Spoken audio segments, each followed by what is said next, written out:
You're listening to the Worldwide Sports Radio Network. You know what you are? You're a popcorn salesman. Worldwide Sports Radio presents the Home Stretch. All right, let's hit the field. With Tyler and friends. Hello! Welcome to the Home Stretch. I really have to stop doing that. Welcome to the Home Stretch. I am your host that just heard himself, Tyler Harrison, along with Speedy Petey and the Heckler, or Errol Marks for those of you who like to. He's in the middle of doing something. What he's doing, I don't actually know, but that's fine. So, anyway, thank you for joining us. It's going to be a long, long weekend. We'll be back on Tuesday. And I also really actually want to thank Eric and Jordan yesterday. That was the most fun I've had on this show in about, I don't know, a week and a half. Nothing? You didn't chuckle or anything? Okay. Were you even listening? Yes. Oh, thank you, Sweetums. Oh, you're so sweet. Al Marks gave me water, and I thought we were getting a divorce. That's a shame. He's going to smack me around in a little bit, so we're going to end this show very soon. Anyway, I'm just kidding. But a lot to get to. There's really no games on right now, which is kind of annoying. But, so, again, thank you, Eric and Jordan. They'll be back at some point. I know next week Josh will be here. That's going to be fun. Nice kid. We like him a lot. But, yeah, it's going to be a lot of fun. I really like where this show is headed. Oh, shoot. Speedy Petey, my co-host / patient producer. Yeah. I didn't introduce you, I don't think. Yeah, you did. I did? Yeah, you did. Oh, But thank God. You did. You did. It wasn't as elaborate. You didn't think as hard of come up with a term because we started late. But okay. No, it's late. Well, it's all right. It's okay. Today's been a very light day for sports anyway, so it's okay. It's all right. Besides, no one really wants to hear me talk but me anyway, so it's fine. You're not laughing at all. You're really throwing me off because it's like, do you hear me? I hear you. Okay, all right. Okay, well, whatever. Just break my heart and hope to die. But, yeah, so we're going to go around the world in sports. A lot's happened. The NBA announced their all-star starters. Yeah, big whoop, right? It was as predictable could get. The only gripe I have is how the hell is Bradley Beal not a starter over Trae Young? Are you serious? Yeah. Kemba Walker, Kemba deserves it. That's where the popularity end of it hurts. Trae Young's this fresh, new, young player. But Bradley Beal's young, too. Oh, He's 26, 27 years old. It just, I guess, fans just like the new, shiny He's the guy that I think guy. The Knicks are not the New York Knicks are not getting Trae Young. You're not smart enough to draft Steph Curry. Oh. He's going to be The a Knicks, barrel. yes, Mm-hmm. yes. Also, the Knicks missed Steph Curry by a pick. They didn't pass on him. They're not the Timberwolves. They wanted him, the Knicks. They wanted Steph. Apparently Steph wanted the New York Knicks, too, but He did. never happened. No, because shit happens. Well, you wouldn't have liked him anyway, so what do you care? You don't like him anyway. I loved Steph Curry when he came out from Davidson. Right, but you don't like him now. I don't like him the way he dances around, he plays with his mouth. You don't think he would do that now? What? He'd be the greatest three-point shooter of all time now. I think he'd be a different player on the Knicks. Why don't you sit down and talk like a grown-up instead of shouting and no one else can hear what you're saying? Yay! I'll come and sit here for 5 minutes. You're not... Dude, I bet you $100. Oh, I bet you $100. Speedy, remind me of that joke later. $100. Errol Marks does not leave in 5 minutes. watch me. Ready, set, time him. Watch me. I'll watch you. Okay, that's what he says all the time. So, what are you bragging about now about the New York Knicks? No, I'm saying that if Steph Curry was a Knick, he'd be a different player. Not Yeah, as his a career would be worse. No, I don't think his career would be worse. Listen, the problem with the New York Knicks over the last couple of years, and really in the last 25 years, they haven't really drafted right.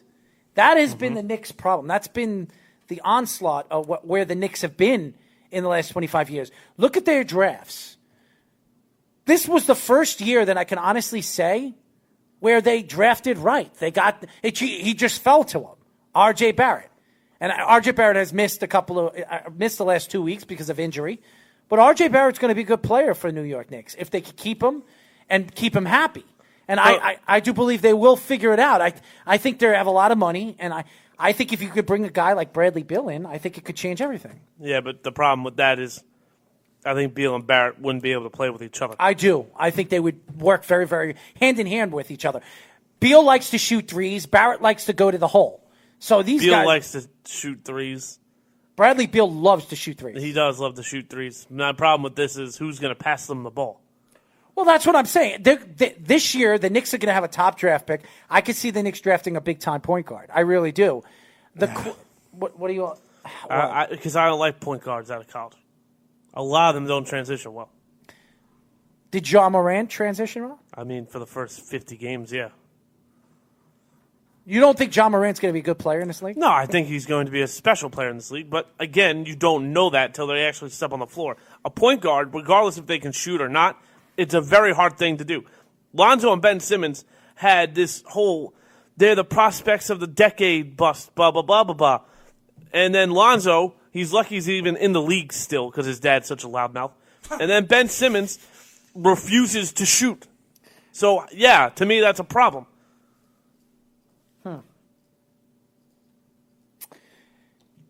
Here's the thing.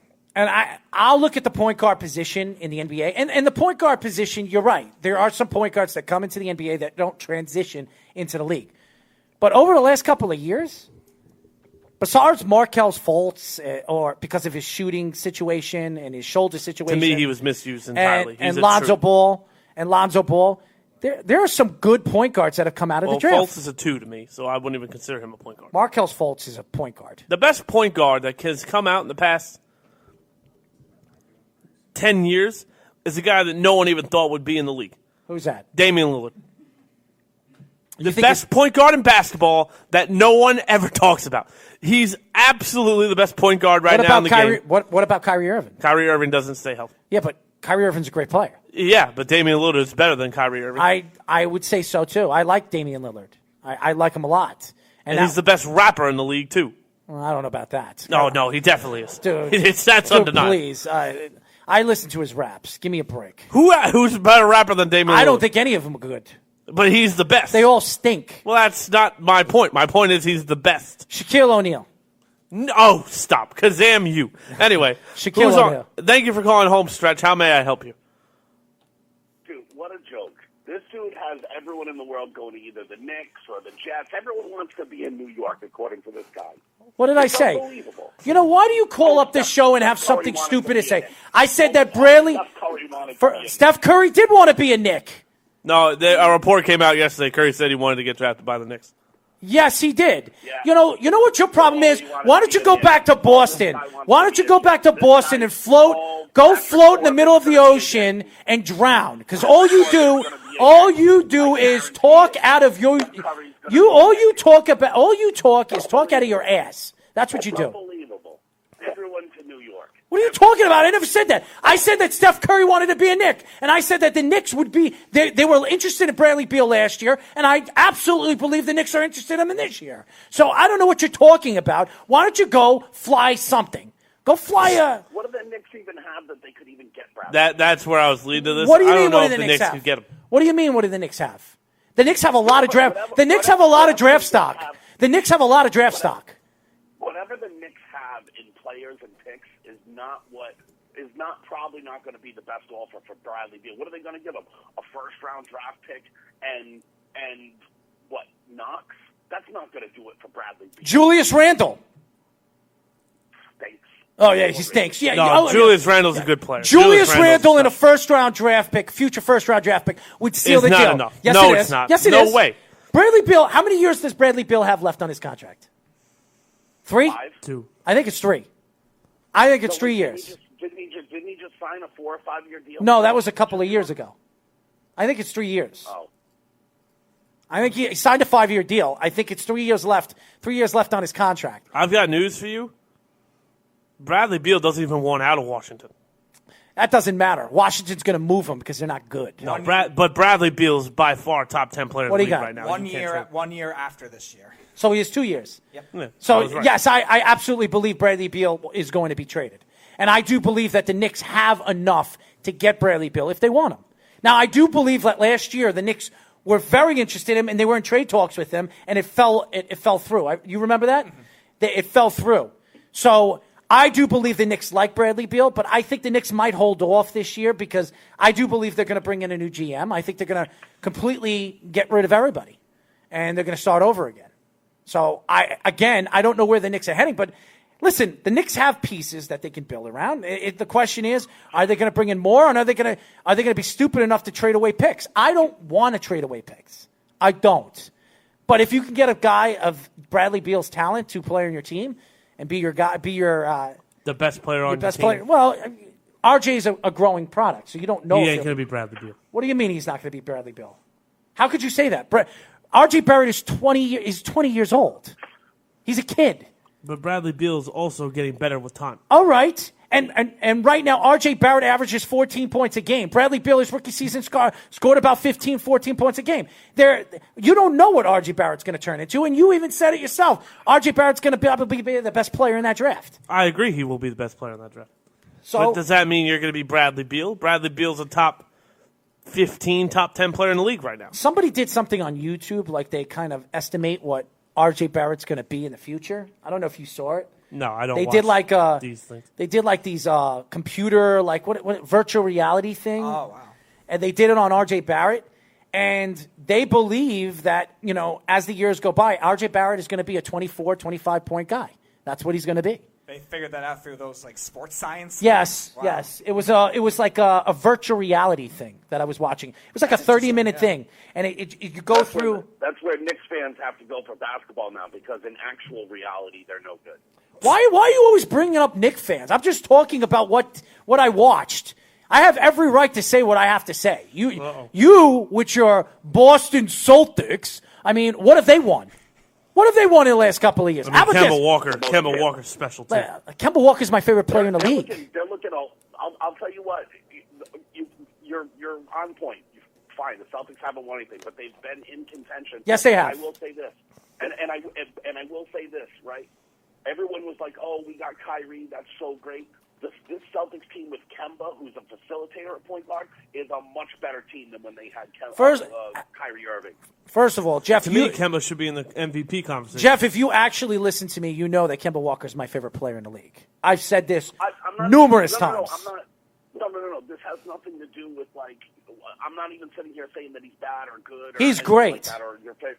Right, but I'm just saying this Celtics team and the way that Brad Stevens' style of coaching is, the way he wants his basketball team to play, Kyrie Irving was the cancer in that locker room, and last year was a lost season for them because of Kyrie. This team, in the East, this team is a contender for the East. For sure, this team's a contender for the East. I think so, too. I can agree with you on that, but I also believe that Kemba Walker has changed the memo of what this team is now with the point guard position. And I think not really. Go back to when who was it that got hurt at point guard? I'm forgetting. Isaiah Thomas. Mm-hmm. Remember when Terry Rozier stepped in? Terry Rozier was basically playing like Kemba, Kemba's a better defensive player than Isaiah Thomas. Kemba's a better player, period. This has nothing to do with Isaiah Thomas. I don't know why you threw that in there. You said Isaiah Terry Rozier was running this team. No, when Terry Rozier was running this team, they made it to a Game 7 in the Eastern Conference Finals against Cleveland. They lost that Game 7, but they don't need an Isaiah Thomas or a Kyrie. By the way, that was the first year of Kyrie Irving. That wasn't Isaiah Thomas.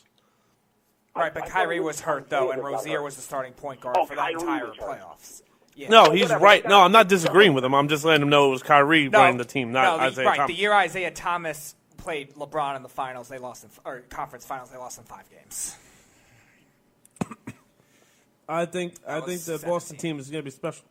I don't know about special. I don't think they're winning it this year, but I think Kemba Walker. Hold on. Snugs alert, right? Because this is funny. Time. Please pay Tyler $100 American dollars. He's a big winner. Oh, the 5 minutes thing. Yeah, Told you. I was going to wait till the end of when we get to break to tell him that. But this Celtics team team and the way they play, the way Brad Stevens' style is, they need a Terry Rozier or a guy like Kemba Walker who distributes the ball and gets it to those other guys. I like Terry Rozier. I think that was a mistake not trying to keep Well, him. he didn't want to be in there in Boston. Well, he, they ended up well, getting he Kemba. didn't want to be. He didn't want to be. Terry Rozier did not want to be there. No, he didn't want to play with Kyrie. No, he didn't want to be there. Period. No, he didn't want to be there. He didn't want to be in Boston. I remember when he was on TNT and they were interviewing him, and they said, "Where do you want to be? Anything but Boston." That's what he said. That's what he said. Well, no, his position was that he wanted to start. He wanted to stay in Boston, but he wanted to be the starter in Boston. Thank you, and Jeff. when they brought Kyrie in, and that wasn't going to happen, then he wanted out. That's what happened. No, I thought he said it "I after can they be a said they were starter." letting go of Kyrie, too. I think he even said Yeah, it he said it after they were going to move after away. they got Yes. eliminated in the playoffs. I Yes, even thought he said that, he too. said that he anything but Boston. He didn't want. He didn't And want to be in Boston basically anymore. And basically free agent. Yeah, it was a free agent trade, essentially. Pretty much. Yeah. You know, and so, but the way their style of play is, this team has already proven with just in the style that they're better like this than they were with a ball dominant point guard like Kyrie. No, They've you're already- absolutely right. Kemba's a better player than Kyrie. I don't care what anybody said. When everybody said when I said that I wanted the Knicks to get Kemba Walker, everybody said, he doesn't fit. Kemba Walker is one of the most underrated players in the league. Yes. I love him. I followed him in UConn. I've watched him in the Bronx when he grew up in the Bronx in high school. I knew all about this kid when UConn brought him in, and I knew that this kid was going to fit and he was going to be a star in the NBA. And now that he's playing with Brad Stevens and he's got a bunch of good young players around him, he's starting to transition into that superstar. You know what I mean? So I love Kemba. Kemba's my favorite player. I don't like that he's a Boston Celtic, but, you know, it is what it is. I wouldn't buy his jersey with the Boston Celtics, but I love Kemba Walker. I wouldn't. I would never wear a Boston jersey, but I wouldn't. But I'll tell you this.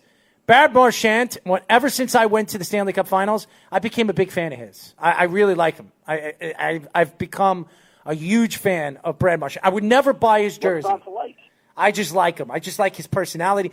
Interviewing him. That's what I'm saying. What's not to like? He's stop. a fun dude. Like, No, I'm telling you, he is one of the. How can you say that as an Islander fan? No, I'm telling you, he's one of the nicest players I've ever met, and I've met practically a lot. I've met a lot of NHL players, and I played with a lot of NHL players. Brad Marchand is one of the nicest people I've ever met. A Bruin's a Bruin. Yeah, you could say whatever. Listen, I don't care if he's a Bruin. I don't care if as a person, when I interviewed him, I don't care what he is. He was a cool, down-to-earth, outgoing, great interview, cool person. So I have nothing to say about Brad Marchand. When I first went there and saw, I didn't like him. But when I got to meet him and got to know him, I was there for the 2 Stanley Cup final games. I think I was there at Game 5 and Game 7. I thought he was on the planet, right? I'm sorry?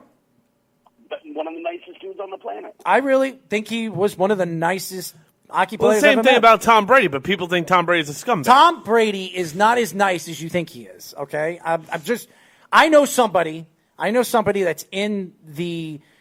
He does a lot of the interviews. He only does the interviews for like the Pro Bowl, the suit, the playoff Right. games and stuff like. He's there. The big games. Yeah, the big games. And he told me it's a hit or miss with Tom Brady. It's a hit or miss.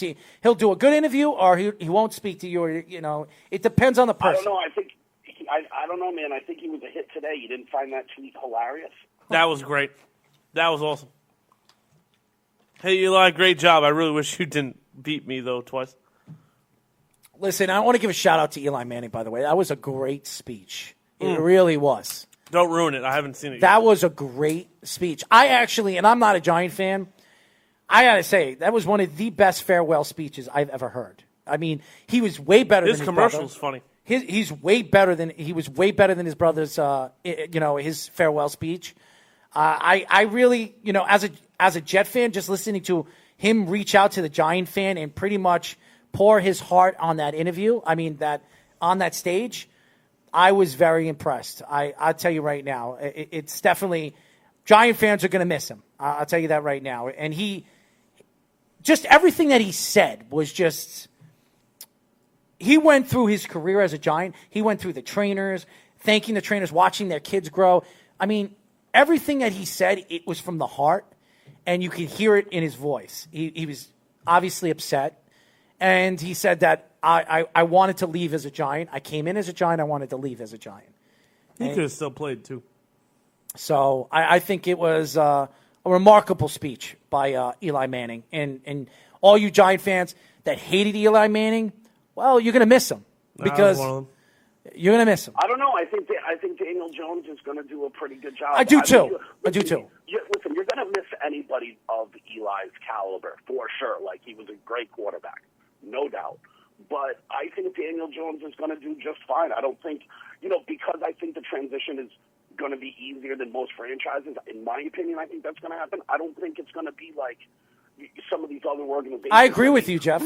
I agree with you. And then they go through 10 more before they find another guy. Yeah, we're not the Browns. No, I think Daniel Jones and me and Jeff are the probably Browns have their guy. Me and Jeff are probably the only people that loved the pick when the Giants drafted him at 6. I think Daniel Jones is the best quarterback in this past draft. I really do believe that. And I think Daniel Jones is going to be a star. I've said this numerous times. When he figures out how to not fumble a ball and control a ball, No, Lamar Jackson. he's going to be great. He's going to be great.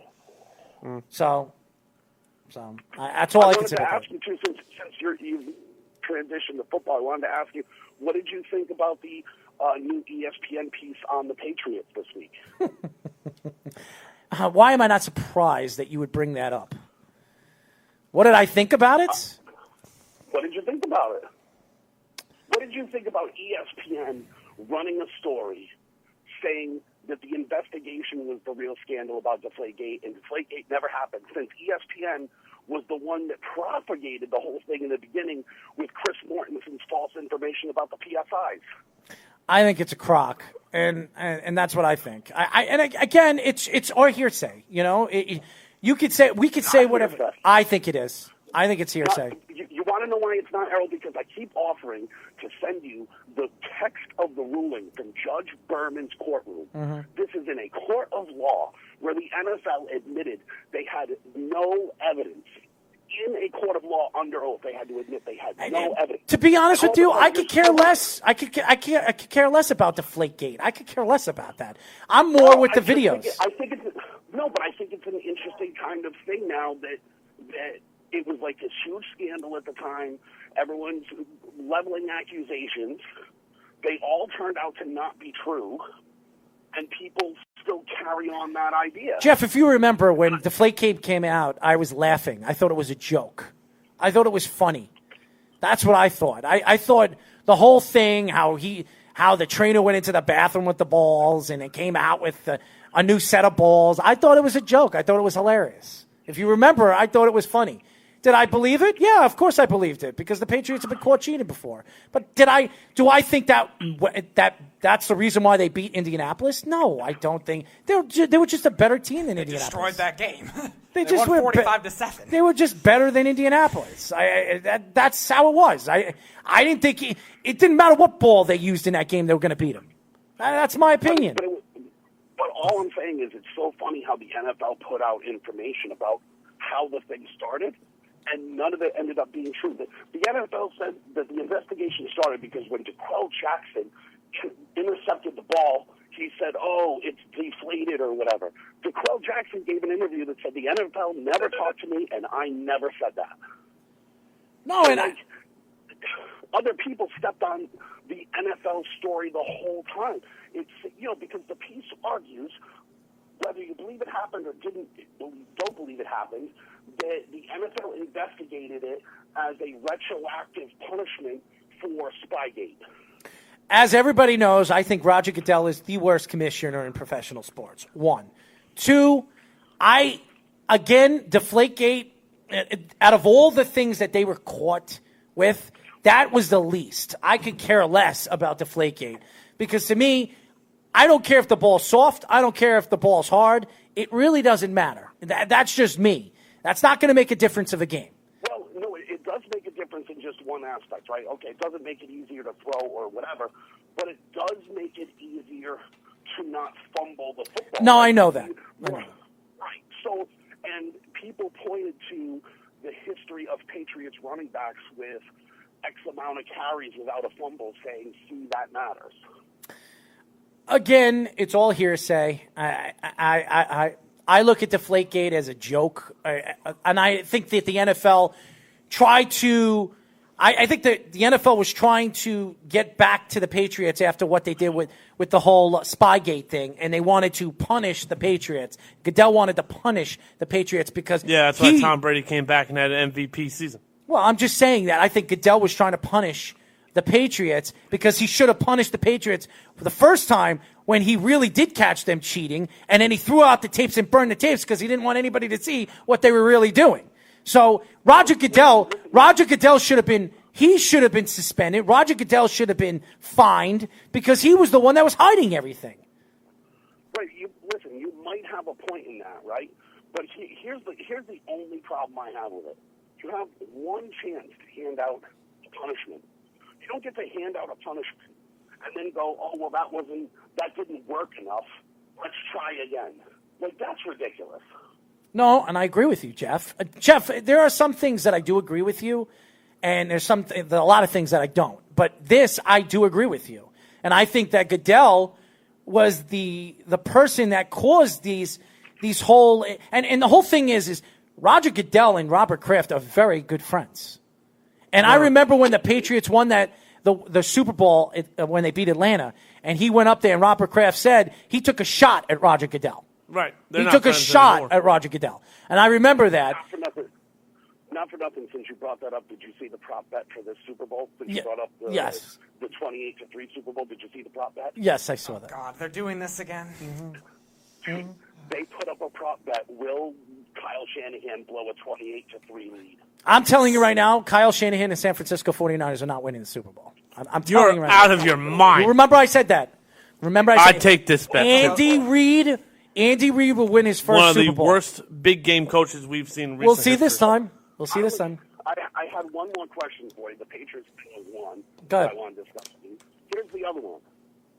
Can we throw away the entire New Orleans Saints organization now? Can we call them trash and ban the team from the NFL? Can I answer this? Go ahead, man. It's your show. Thank you. I think this is bad. It's real bad. You think? No, I know it's bad, but here's the thing, right? Their GM is an idiot. No, I wouldn't say that. He's built a really freaking amazing football team, so I wouldn't say he's an idiot. The problem with the New Orleans Saints right now is somebody's going to get fired for this, and somebody's going to go to jail for this. I'm going to do research on this, which is why it's not a topic now, because I didn't really get a chance to dive too much into it. But from what I've read, the Saints have come out and said that they really didn't do anything wrong. They just answered a simple question and that they should come clean about everything. If that is true, there's really there's no water here. All right, so and I get it, Tyler, you're a Saints fan, I understand that. But the hypothetical question you just posed is absolutely completely ridiculous because you don't take not releasing those emails to court if all you did was answer a simple question. It's going to be much worse than that. You don't start suing people to block the release of all the emails. I full-on believe what alleged happened. I don't know the situation as much as everyone else does. I had work all day, so I have no idea what this speculation's even about. That's why I'm really not commenting on it. But the speculation is this. I'll tell you what the allegations are. I have it right here. But go ahead. Right. The allegations are this: that there's a church sex abuse scandal going on in Louisiana. Yes. About credible sexual complaints against priests and things like that. Mm-hmm.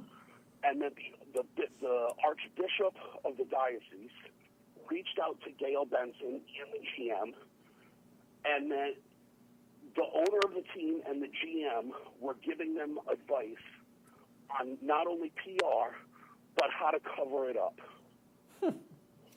Like I said, the GM is an idiot. He should have been fired years ago with the Greg Williams scandals. All right? He should have been fired years ago. Because he had every single. By the way, who's employing Greg Williams right now, you hypocrite? What are you talking about? The Jets? So if you want Greg Williams fired, I'm not bringing up Greg. He should have been fired just like Greg Williams was fired.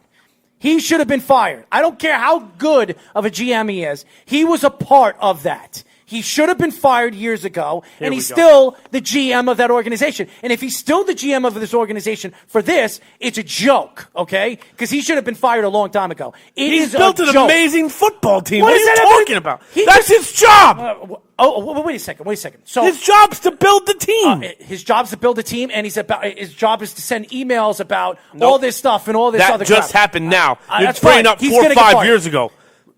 That doesn't make any sense. What do you mean it doesn't make any sense? You say he should have been fired 4 or 5 years ago. He He's should built have. the best roster in football since then. It's you roster. sound like a dope right now. It's not roster. It's this roster. Is why, It's whatever. roster. Potato. All I know is the Saint backups are better than half the New York Jets starters. So before you start shooting ammo, make sure it makes sense.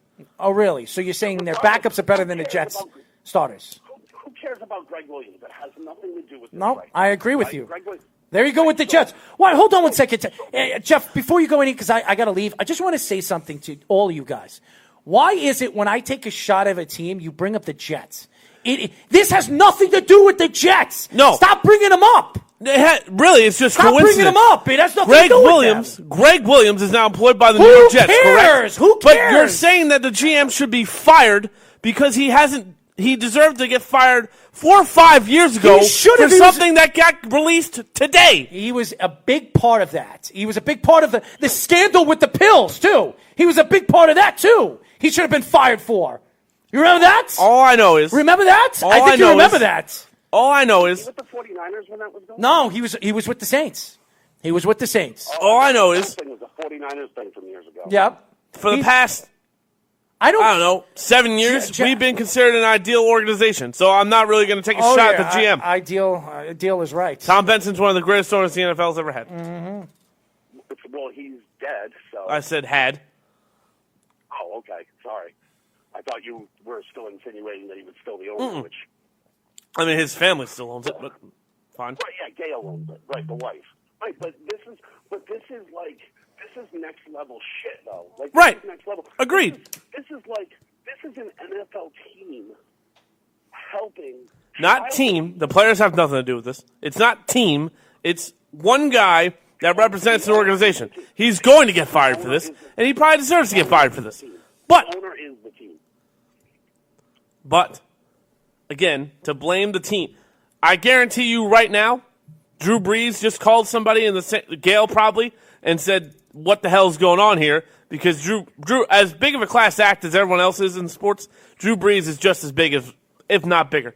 We all know you have like this diehard love fest for Drew Brees. No, but he's... But I think he's right, though, Errol. I think he's right. I think Drew Right. Brees is a class act. I think he has handled himself as well as... No, I like Drew Brees. I like Drew Brees. I think he's a great person on and off the field. But again, you have a love fest for him, just like you have a love He's the fest for star of the team. That's fine. So he's going to make a call saying, what the hell's going on here? Because First of I'm all, not bringing my reputation He's down not for the you. star. He's not the star of the team anymore. I mean, What are you talking about? He absolutely is. Michael Thomas is All the right. best player on that team. Okay. right now. He is. I mean, who cares about any of that? That's not even... That's irrespective of anything right now. What do you guys think the end result of this is all going to be? Let me answer this because I got to go. Okay.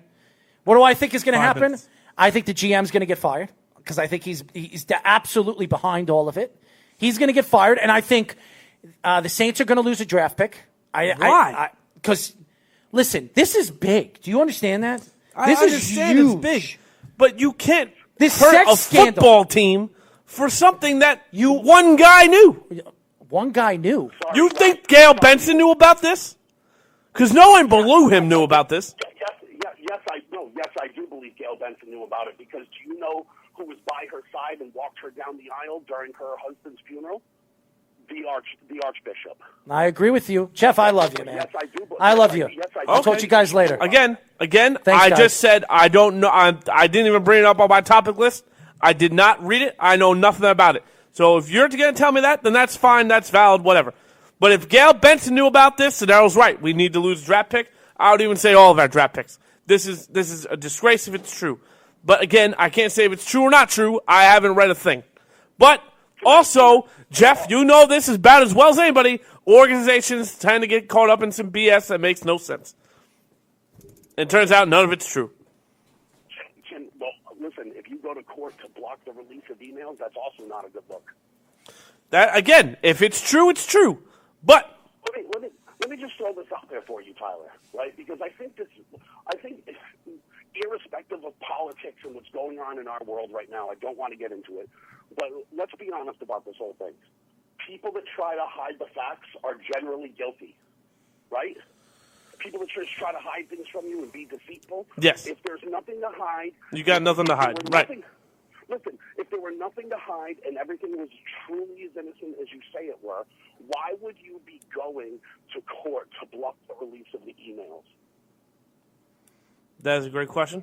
Again, I do not know, and it looks bad. It looks really bad. I'm just saying, before we jump to assumptions, which is a very big thing in this country right now, we need to just kind of, all right, let's read the facts for ourselves. And I'm sure you have, because you normally do.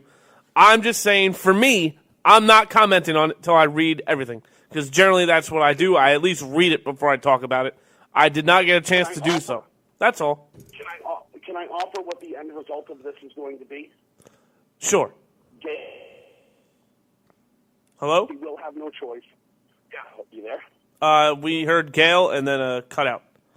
Oh, yeah. Gail Benson should be forced to sell the team. She should not be an owner anymore. If it's true, yes. Because I'll give you the example, Tyler.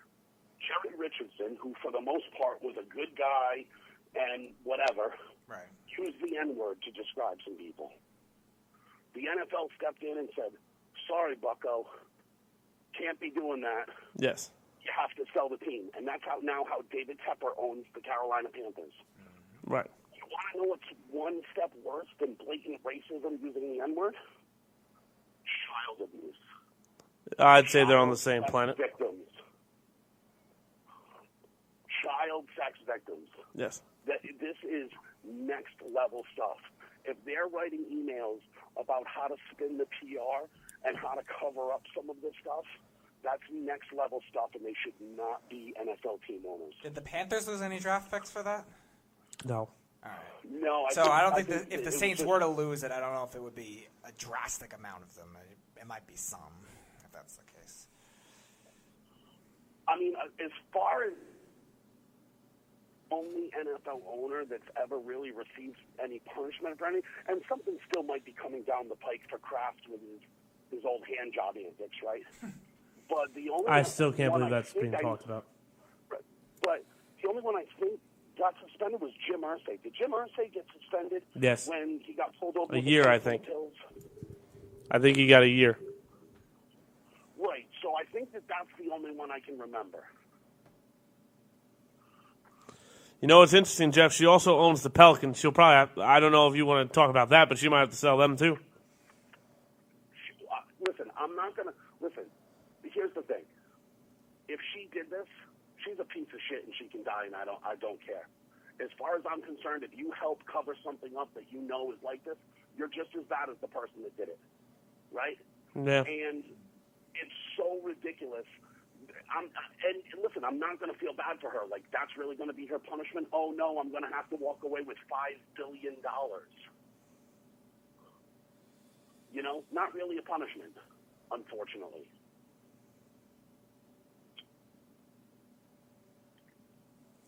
You know? But I don't think that either league can be seen associated with that.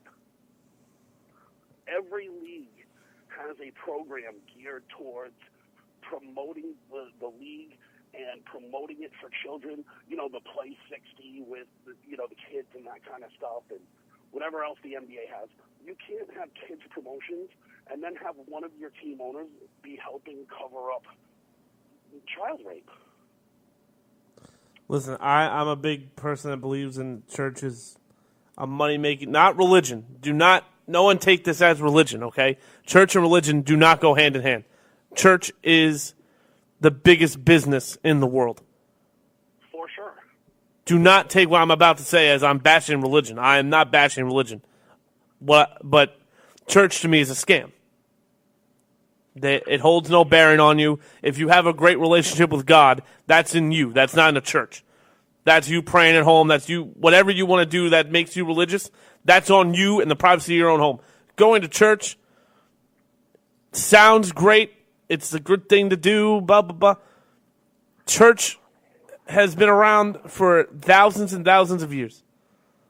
You know, it's so funny, Tyler, because I think that you're, like, onto something with that, right? Because, like, you know, at the end of the day, that's what these people were trying to prevent, right?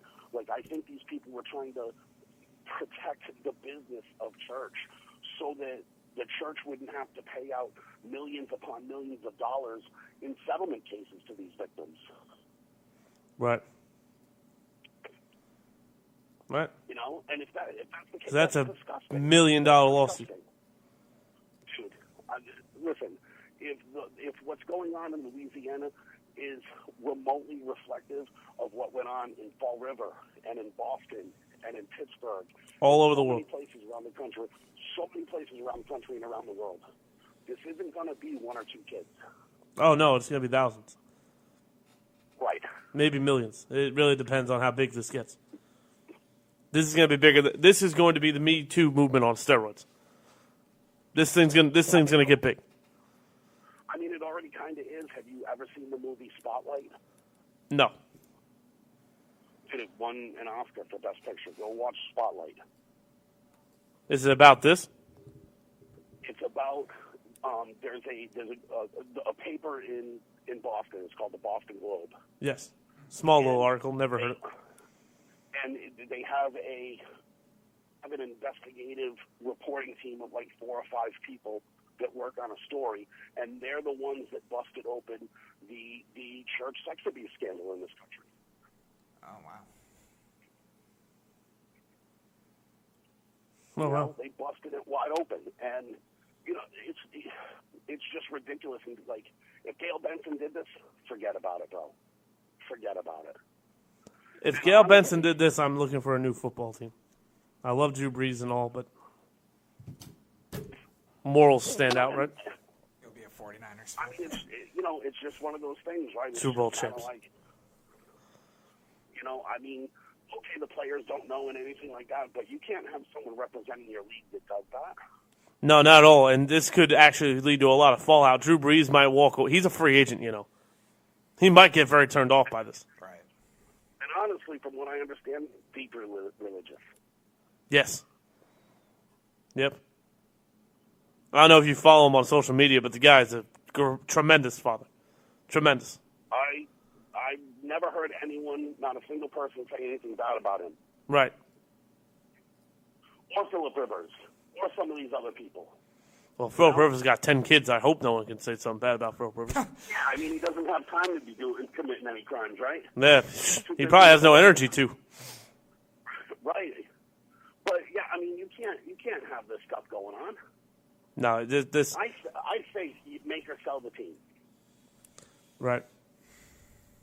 Or just strip it away from her. Why would you let her benefit from it? She's a millionaire regardless if she sells the team or not.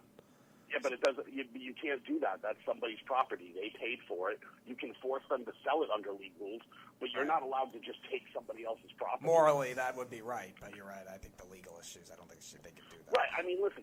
There's a difference between what's morally right and what's legally right. You know, Right. that's why Jerry Richardson uses the N-word, and they were like, "Sorry, Bucko, you're out." And remember when the Houston Texan guy got it so hot water too, the owner in Houston. They didn't want him owning the team for too long either. That died down, but they wanted him out. Yeah, he technically didn't do anything wrong. What he said was horrible and disgusting, but he didn't, use racial slurs or anything like that. So unfortunately, it'll just be, the world will just be a better place when all the old people are Don't say it, gone. please. When all the old people are gone, they're the ones carrying the hate and the racism. Jerry Richardson, 80 years old. Gail Benson, 80 years old. You want to go Donald Sterling? Jesus. Oh, that's true. Don Sterling was bad. His was terrible. You know? I mean, all these old people still carrying around hatred and racism is, get these new wave of people in here that are happier, better perspective on life, younger people. They won't go into these racist, dementia-filled rants. Look at damn, what was I gonna say? The guy that owns Google. The guys that own Google. I don't think it's one guy. I think it's a group of guys. They're the happiest place to work. I mean, but if you notice, right, like even Stephen Ross in Miami was getting in trouble. You know, all these old dudes. You know, Jerry Jones is always in white trouble. guys. Oh, Jerry Jones. Yeah, but see, here's the thing. Jerry Jones is too busy dealing with a terrible football team that he created to even have his racism be at the front of his mind at this point. He's Right. still trying to figure out if he should pay Dak Prescott. You know, this whole world is collapsing. He doesn't have time to think about racism just yet. Dallas stinks so bad. 3 Super Bowls in a row. Yeah, starting this year. No. But, I mean, I know that you're a Saints fan, so I had to ask Tyler. Oh, yeah, no. And you know what's ironic? When I first read it, I was like, why is this coming up on my phone? I said, oh, the Saints are involved in this? That ain't good. Even though not that I read briefly just now as you were talking, it's a minimal chance. I'm not saying that this is what happened. There is a small % chance the Saints just don't want them released, just so it's like, we're telling the truth. We didn't do anything. We just don't want them released because there's no point here. Or they're trying to help out the church by just saying, like, listen, we're not condoning it. We told them to tell the truth, but we don't want to help exploit them either, which is bad. That's even worse. But at least they didn't help cover it up. They just said, come clean, and we don't want to be the ones covering it up. So Again, if that were the explanation, they would have nothing to hide. Right. No, I get it. I understand. And when it comes out, it's going to be bad. But until then, we'll find out. Because this isn't the commissioner asking for a cell phone and you didn't give it to him. This isn't the commissioner saying come in for an interview and you didn't go. This is the police. This is the law. Yeah. This is a courtroom where they are trying to actively block the release of these emails. If they don't make you look bad, why? Right. I Hit mean, it right on the head. I mean, I can't think of an explanation of, unless in these emails the Archbishop is asking who they're going to take with their draft pick, and it's going to completely blow up their draft selection this year and their strategy, right? Unless that's in it, which, by the way, I don't know why they would be discussing their draft strategy with the person that runs the church in Louisiana. Right. Right? Like, Right. why? What are they discussing with this guy that they don't want people to know? I mean, my strong feeling on this, Tyler, is that it happened. And I could be very wrong on that. I mean, But my gut tells me that you're not wrong. Listen, I'm completely open to any explanation that you have or any reasoning that anyone could possibly give why you would be taking this action to block these emails. I just can't think of a reasonable explanation. Oh. I tried to give the only reasonable explanation, right? But why You would did. you be discussing your draft strategy with a guy that runs a church? I don't know, man. You're You 100% start right. praying for him not to get hurt? You're right. I trust that guy more than anyone who drafts for the Browns. Right, but I'm just saying, like, there's only so many explanations you have for taking this action. I can't, No, I know. for the life of me, think of any good excuse to sue somebody over the release of these emails. I can think of another excuse. You don't want these emails out there because you're helping pedophiles, and the NFL will make you sell your cash cow.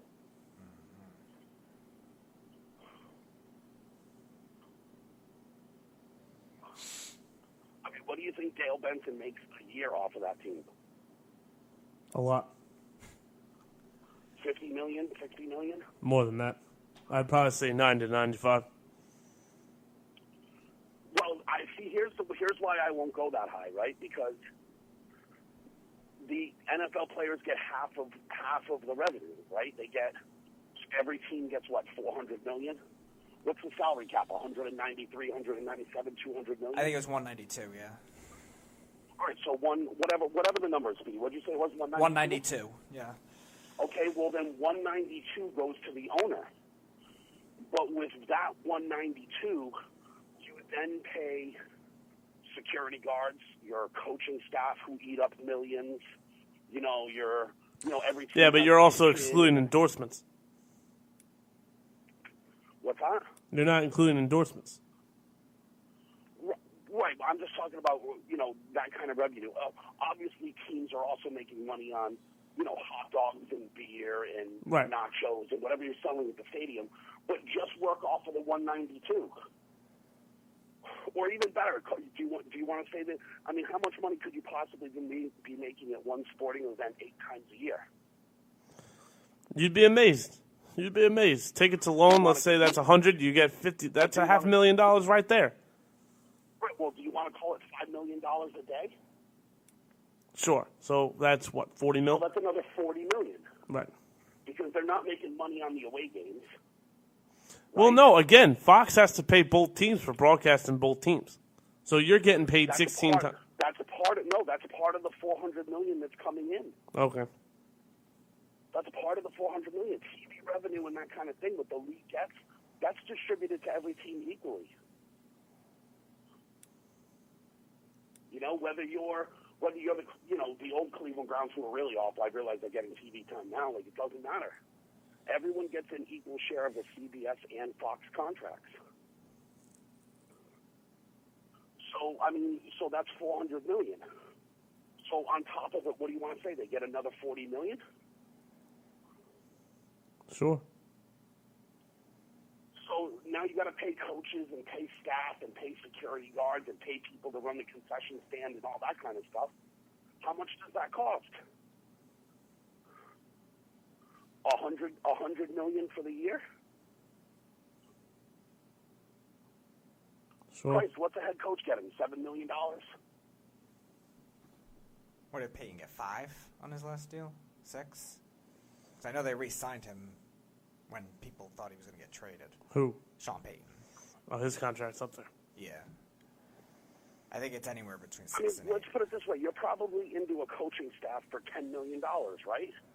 More than that. I think Payton's getting like 9.5. So what are you into coaching staff for, 15? Sure. And then staff and all of that kind of stuff. And, you got to pay front office people, right? What's a GM getting? So say they're clearing, what were we at? 200, so 240. She's probably getting, and then she's going to have to pay income tax on that, right? Right. So she's probably only getting 50 or 60. And when I say only, I realize it's not a punishment, but $50 or $60 million a year.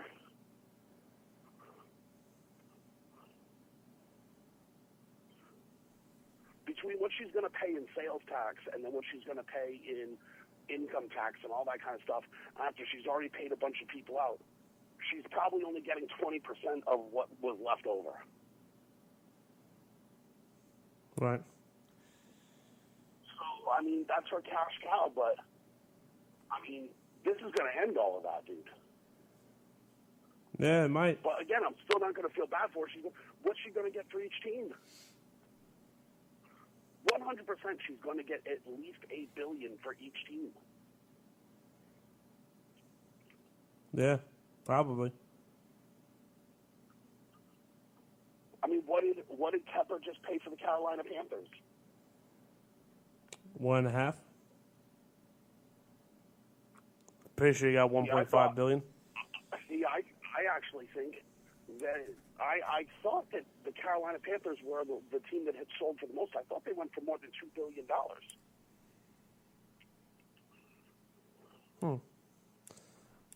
The internet is down for me right now, so I'm hoping Speedy can find. I'm trying to figure it out.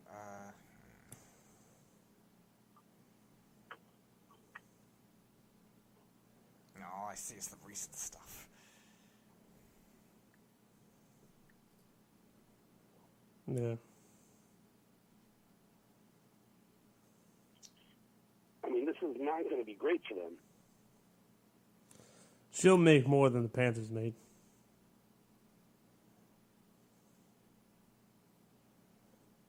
Well, here we go. Yeah, $2.2 billion. 2.2, and that's for the Carolina Panthers, right? So she's probably going to make $4 billion between the two organizations. More than that, probably 5. The Saints are going to get more than the. Well, I mean, maybe, but how much more? A couple, 100, 200 million more? No, I wouldn't say. I would even probably say closer to $1 billion more. No. Yeah. No. You're forgetting how big New Orleans is. New Orleans is a much bigger revenue than Carolina. Right, but you're acting like Carolina's Miami. No, Miami's a higher revenue than Carolina is. All right, fine. You're not talking about sports here. You're talking about a lot of different things right now. The area in Louisiana is more purchasable than. Yeah, but you say that, but everyone gets the equal share. Everyone gets the $400 million. No, I'm not saying that. I mean when he sells. I mean, but the income that comes. Yeah, but you're buying a business, right? Right. You don't make more money per se on getting a higher revenue share because they're in New York. Revenue share is revenue share. Everyone gets equal amount. The only place that people can make up the difference is in merchandise sales. Hats, T-shirts, jerseys. That's the only place. Yeah, that's not going to be that drastic of a difference between the Saints and the Panthers.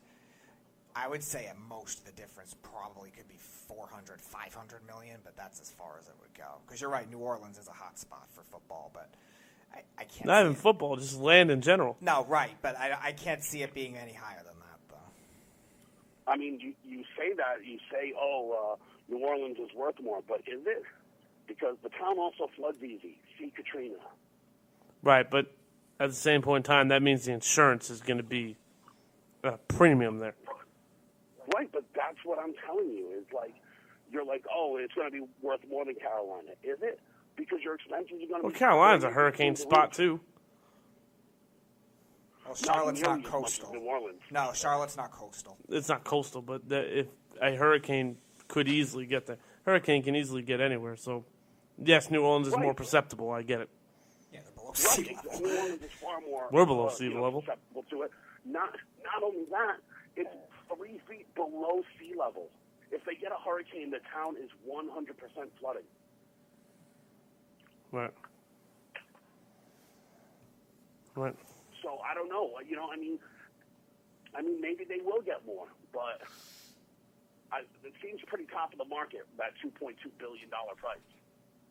And I don't think that, and I may be wrong because the Panthers sale was because of the Jerry Richardson thing.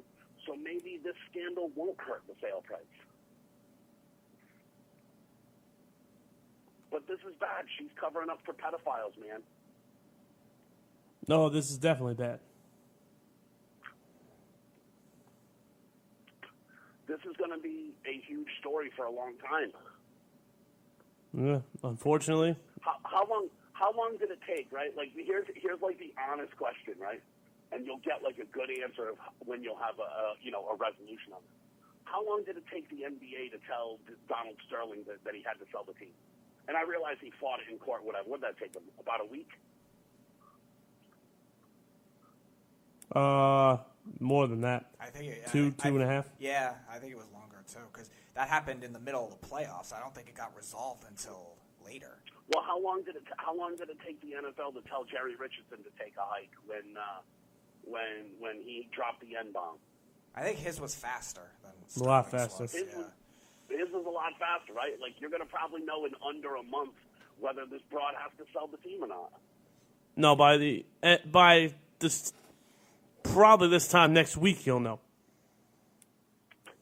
Well, an investigation is still going to have to happen because how's Roger to make a decision? Roger only gets to take her word for it unless these emails come out, right?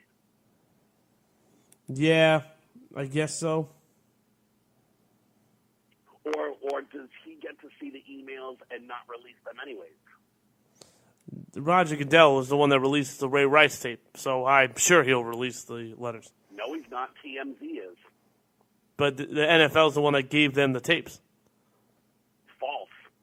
That's not what the reports I read say. No, because when the tape came out and TMZ had it, Roger Goodell went, we asked for the tape. We were told there was no tape. Yeah, but I thought it came out afterwards that they announced he lied about that. Oh, I don't know. That sounds right. It would seem to me that Roger Goodell would want to probably put out the video himself rather than giving it to TMZ. No, I thought that was part of the joke against Roger Goodell. Like, you're not man enough to do it yourself, so you had this guy do it. Yeah. I thought I remember the same thing, too. I mean, I'm sure there's that conspiracy theory out there. But this is bad, Tyler. You're Saints, man. Yeah, no, I agree. It's bad. It's definitely bad. They're going to be owned by P. Diddy next year. Because you can't, let's be honest about this whole thing, right? If this happened, you can't start a new football season with her as the owner, right? They have to have a new owner for next season, correct? Yeah. If it's true, yes. Well, hold on, but that's how I'm prefacing this. Right. Right. So I'm not taking any shots at you. You don't feel that way, do you, Tyler? No. Okay. Well, to clarify, right? Like, I'm not trying to hurt your feelings over this. No. I could care less who the owner is. Right, but, like, they can't go into a new season if this is true with her as the owner. Correct. And so now look at the timeline. If this is true, you'd probably want a new owner in there selecting his draft pick, right? I don't think the owner matters. Well, here's the thing. The GM is definitely fired. The GM is gone whether this is true or not. He will be the scapegoat. Whether it's right, fair, doesn't matter. He's the one that's going to take the blunt of this. The new GM's pick is going to be the new GM's pick, regardless who the owner is. But I don't think she really cares who the draft pick would be. So I think that this is going to be more for because free agency happens before the draft in the NFL. So I'm more worried about free agents wanting to be here. Like this star quarterback of your franchise, that if he leaves, and his replacement leaves, you don't have a plan B. That's what everyone's kind of not taking. Like, obviously, this is a football-related topic, but if Drew Brees goes, wow, that's really shitty. Yeah, Dana, yeah, we're leaving. Okay, where are we going to go? I don't know. Imagine this. Just imagine this for a second, right? There's this bogus report that Tom Brady's leaving New England because he sold his house. By the way, his house is about an hour away from Gillette Stadium. His new house. Bigger, more space, better community, better school. Which house? The one in Connecticut that he just bought 2 months ago. It's 3 hours from Foxborough. Okay, I apologize. So, 3 hours. He's not leaving New England. But let's just say he doesn't go back to New England. You don't think Drew Brees wants to play with Bill Belichick? You don't think Bill Belichick would take Drew Brees? Well, let's say Bill Belichick doesn't want a 40-year-old quarterback again. Okay, fine. Understood. You don't think there's a team in the league that would pay Drew Brees to go there? How about the Indianapolis Colts? We'll go back to the Chargers after all that. No. But the Colts would take him. Herbert's going to be a Charger. Great offensive line, great weapons. Frank Reich's a phenomenal coach in his own right. Yeah, makes sense. Drew Brees has won with bad defenses before. Colts aren't that far away. Drew Brees and Andrew Luck. Than you think. What? They're further than you think. Their roster's probably half, if not more than half, less than half of what the Well, you can cut that out because we all had them in the playoffs till Andrew Luck retired. So Drew Brees and Andrew Luck are very similar. Right, but not because of the talent. If anything, Brees is better. Right, but not because of the talent, because of the coaching. Right. So you're getting the same coach, the same elite offensive line, with a better quarterback. You're going to win more games. The Houston Texans are one of the most flawed teams in football, and they won the division. So Drew Brees goes to Indianapolis. They're a threat. They're a contender. he's not going to go to a losing team, so Jacksonville's out. The Dolphins are out. But there are teams in the NFL that will take Drew Brees. Here's the other thing, right? And no one's considering. What if Alvin Kamara goes, I want out? What if Michael Thomas goes, I want out? What if all the defense... signed a new deal. I doubt he'll- What if Michael Thomas says, I don't want to play here? It's ruining my reputation. It makes me look bad. I want out. on that kind of contract. I don't think he would do Doesn't matter. Someone's going to take Michael Thomas. Odell Beckham Jr.'s contract was just as favorable. It didn't matter. He got traded the second he wanted to be out, or the second the team wanted him out. Michael Thomas' contract doesn't mean anything. But Tyler, I think all the reputation problems, this is ruining my reputation. I think all of those kind of problems end as soon as either whoever was involved in this either is forced to sell the team or is fired, right? When they're out the door, that has nothing to do with you anymore. You can just say, I didn't know about it, and now they're gone. And that's a very valid point, and I understand what you're saying. But I would, personally, if I was any of these guys, I wouldn't be able to look at this team the same way. I wouldn't be able to. Knowing what I know, regardless if it's true or not, I would not be able to go,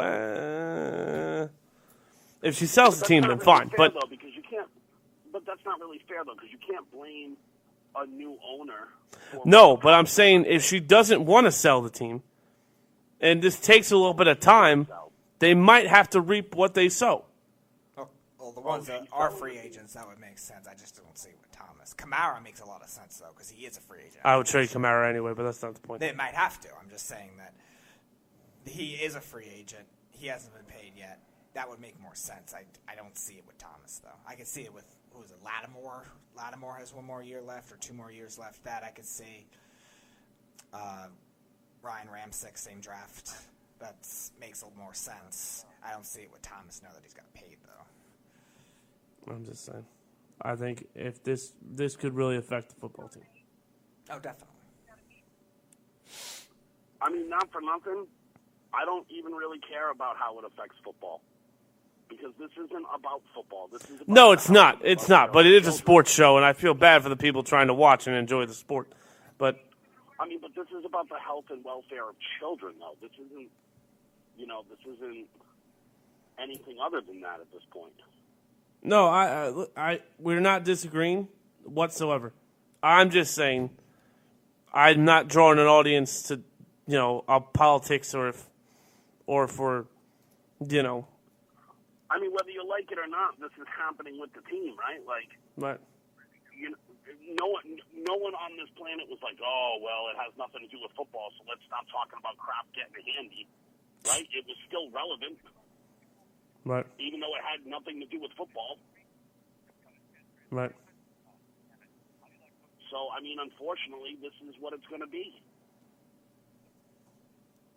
This is what people are going to have to deal with now, right? You're going to be, whether you like it or not, you're going to be forced to deal with, do you support sexual abusers or not? Right. Unfortunately, that's what's happened here. I agree with you. I wish sports could just be about sports, but this can't be, Tyler. You get that though, right? No, I'm not. No, I'm not making this. No, you're right. I'm not trying to do that whatsoever. I'm just trying to veer back to sports. That's all I'm trying to do. This is as big as it gets, my man. I feel bad for, Saints fans. This is terrible for them. No one wants to see anything like this happen, No. It's terrible. But God forbid, like you said, Drew Brees has to leave. How fast before the Beeb calls in and goes, well, what about, is he going to Dallas? About 3.5 seconds.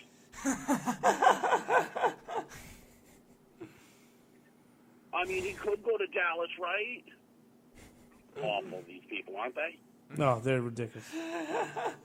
And then Guido on Monday, the new Dallas Cowboys should give up on Dak and take Drew Brees. We're in win-now mode anyway. Right. Well, because the other one would probably be saying something too, right?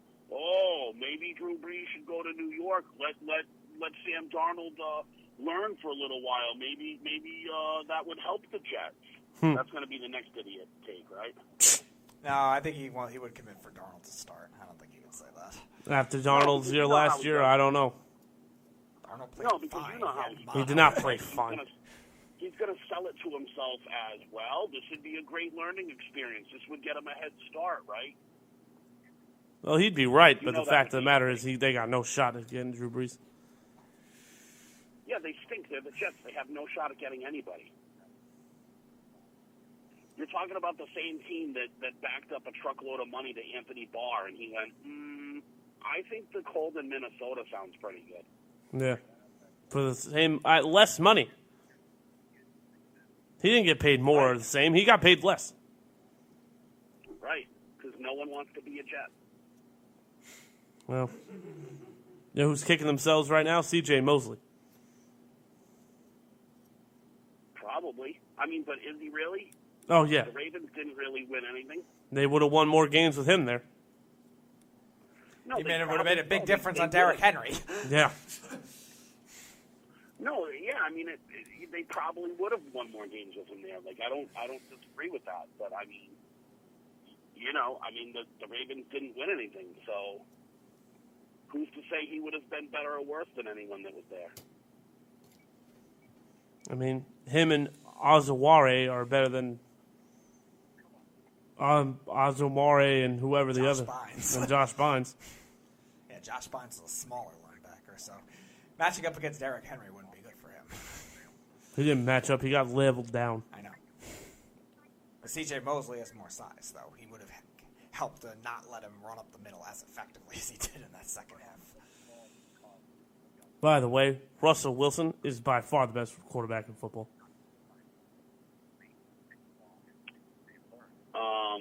Yeah, I don't think so, but okay. This year, I don't know how anyone can look at Patrick Mahomes and say he's not the best quarterback in football right now.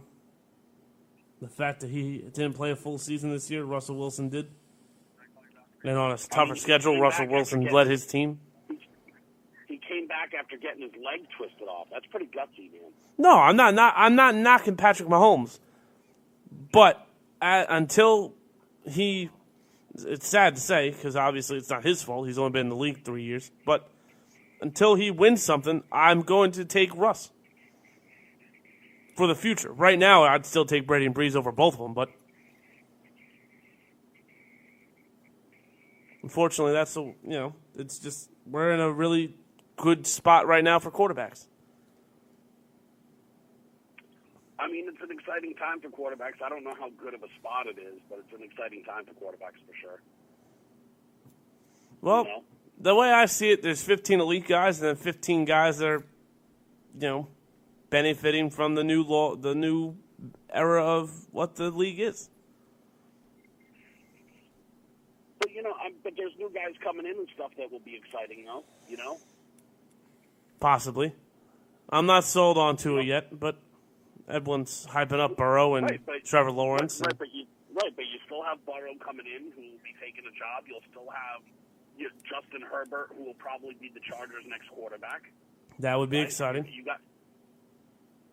I think it would. Do you not? No, I think Justin Herbert is the most underrated guy in the draft right now, honestly.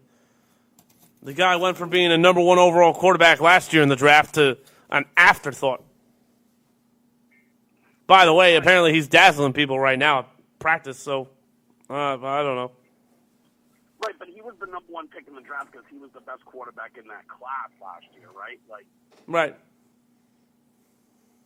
Who was the best quarterback in that class? And let's be honest, people weren't trying to compare him to Tua at the time because no one thought that they would be a part of the same class. Right. And now everyone's going to be beaten out by Burrow. Oh, he's another guy that came out of nowhere. Every year there's a quarterback that comes out of nowhere. Every year. I mean, did he come out of nowhere, though? Burrow? Well, for me, he did. For NFL standards, yeah. We kind of knew his story in terms of the transfers and stuff, but in terms of his NFL stock, he wasn't thought of as a first-round pick at all until he had the season he Right, had. but He was probably a middle second-round pick if he improved a little. Nobody expected him to jump from, 17 touchdowns that he had last year to 60-plus. He had the greatest quarterback season we've ever seen in college football. Right. Like, doesn't come around. I mean, but I just have a trouble with saying that a guy came out of nowhere. He was such a highly thought of recruit that, you know, and he didn't make a lineup, but he was such a highly recruited kid. Like, you say he came out No, of I think nowhere, the teams everyone knew his knew talent, about him. but them not seeing it with him just waiting to play forever. You didn't expect from 117 touchdown season last year, because obviously they knew what he was coming from Ohio State. He was a high-end recruit, but 17 touchdowns to jumping to 60, you weren't thinking, all right, I'm going to have this guy as a first-round pick, let alone probably the first overall pick. I mean, but that's what happens, though, you know? I mean, there's so many good players. That's why the transfer portal thing is kind of changing the way the game is now, because there's so many good players out there who before wouldn't get a chance to play. Think about all the stars of football right now that you wouldn't be getting to see, right? Like, would you know? I mean, you'd kind of know about Jacob Eason, but he lost his job to Jake Fromm. If he wasn't allowed to transfer, where would Jacob Eason be? Undrafted. Probably. Right, that's what I'm saying, though. It's like this transfer portal has changed the game. I think it's an amazing thing for a lot of reasons. You know, it's allowing more kids to realize their dreams and things like that. Where would a lot of these kids be that are transfers? That's very true. You know, I mean, Joe Burrow wouldn't be getting drafted, right? Probably not. Yeah, But- he would have Right, been probably not. You wouldn't even know who he was. right.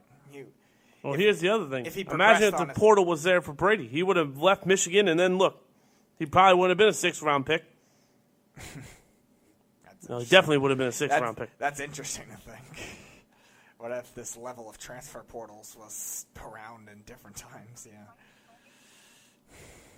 I mean, think about how crazy that idea is, right? That, like, all the people that before that had to make it and things like that. How many other people missed playing in the NFL because they just, you know, I mean, think about how ridiculous it is that, you know, some of these kids, it literally is their most defining moment of their life where they're picking going to college. Right. I don't trust 18-year-olds to make that decision, do you?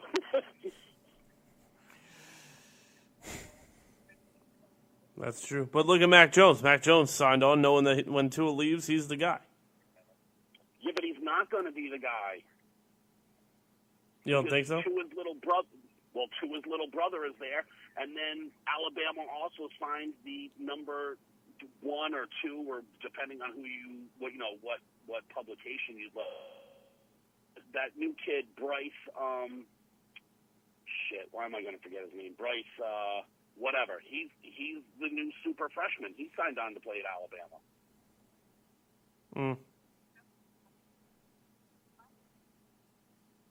Well, that's always good to know. I mean, you know, even if Tua went back, he'd be fighting for that position, crazy as that sounds. So Mac Jones' job is by no means safe for next season. Well, that's interesting. But it's been a pleasure, buddy. But we are going to get going now, even though we did everything wrong just now. Well, you know, it is what it is. I like to call in and break Errol's chops because he gets so mad. He gets so butthurt about everything. Oh, he was very It's mad. actually fun to make. Oh, it's just fun to make him cry. I don't know. Yeah, he cried. You know? He had to leave going out the door. Why do you guys take shots at the Jets? Because you stink and they stink. That's fair. That's something, I all wanted right. to at least ask you about the Saints because this is going to be a problem. More than a problem. More than a problem is right, I think. So, This is going to be a barrier that gets broken. I mean, it's not going to be good. No, not at all. Maybe barrier was the wrong word, but Right. Like it's gonna set it's gonna be a historical precedent that it sets. The punishment from this could be very bad. I mean, I think and again, it bears saying because we're all acting as if this were true because it looks that bad, you know. Right. But it all does depend on whether it is true. Exactly. Right. Well, I don't want to make any assumptions. I don't want to make anyone feel bad that, you know, their team is filled with pedophiles. We're not filled with them. The GM might have I know. I'm just pushing your button. helped cover it up. I don't think it's just but you want to know, Tyler? I don't think it's just the GM. I think Gail Benson probably had her hands in this. Well, hopefully not for her legacy's sake, but I hope not. I really hope not. I mean, I don't see any other alternative, do you? The GM's an idiot. I mean, but is it the GM that did it? Because, I mean, I thought her name was involved in it, too. It probably was, but just for snickers and giggles. What a terrible look. Oh. It's bad. It's definitely bad. Worse than bad. Well, yes. Is there something that's worse than bad? The beef. Oh, he's miserable, isn't he? Isn't he just the worst? What'd he say yesterday? Oh, well, yeah. What were you? No, it was when I wasn't on air. You said he said something about Ovechkin. Oh, Jeff, are you a hockey guy? Of course. So, me and the Beef get along because he's a Ranger fan, likewise. And I did a little bit of, investigating, and I did this year and next year's free agent class. And I was like, oh, that's cool. Ovechkin's a free agent next year. It'd be cool if the Rangers got him. It would help the team. He goes, oh, we don't need Ovechkin. I'm like, you idiot. There's 20 teams in the league that need Ovechkin. I mean, he's special, isn't he? Listen, all I know is him. I don't care how old Ovechkin is. He's still one of the best snipers I've ever seen. I'll take him any day of the week. I mean, I don't know who would say that he isn't. The Beef. Apparently the Beef. I mean, is that what he's saying? Is he saying that Ovechkin's no good? No, he's not saying that he's not good. He's just saying that he wouldn't want the Rangers to sign him. I wonder what the Beef's all-decade team would look like. I mean, I don't know who would. I mean, who says something like that? Probably Derek Stefan. Nash. Trying to think of another overrated Who in their one. right mind doesn't want Alex Ovechkin? Mm-hmm. I'll take him at 50 if he really means that much. I mean, he's still one of the best players in the league. Oh, definitely. We know that. Apparently he Oh, by doesn't. the way, since we're on this, and is it All-Star Weekend? It's All-Star Weekend, isn't Yep. it? Yeah, the skills event's going on right now. I don't know why, but it's right now. Oh, is it really? Am I missing it? Mm-hmm. Been so preoccupied with Gasparilla and stuff, so yeah, I totally messed that up. But can we talk about Brad Marchand being the biggest snub on the planet? There's another snub. Hell no, not bigger than Brad Marchand. Look at what the Bruins are doing. No, the Bruins are Yeah, what, second? No, the Bruins are first in their division. They No, I know that. I meant in all of hockey. Oh, in the either second or third. I'm not. I know the Capitals. The Capitals, I think, are the. And who's leading the league in scoring? Is it the Bruins? It's David Pastrnak, Well, yeah. Well, we've said for a while he's MVP. right? And it's been Pastrnak without Bergeron because Bergeron was hurt for most of the first half of the season. And I think Brad Marchand was like, I don't know, is he second in assists in the league? And he still has like 20 goals or whatever he has. Like, how do you leave Brad Marchand off? Yeah, That's Bruins being are awful. second. Bruins are second in points in the league only behind. They're 1 point behind the Capitals. Marchand has 21 goals. 44, Yeah, but that's misleading because the Capitals haven't played 2 games. 21 goals, 44 assists for Marchand this year. 21 goals and 44 assists.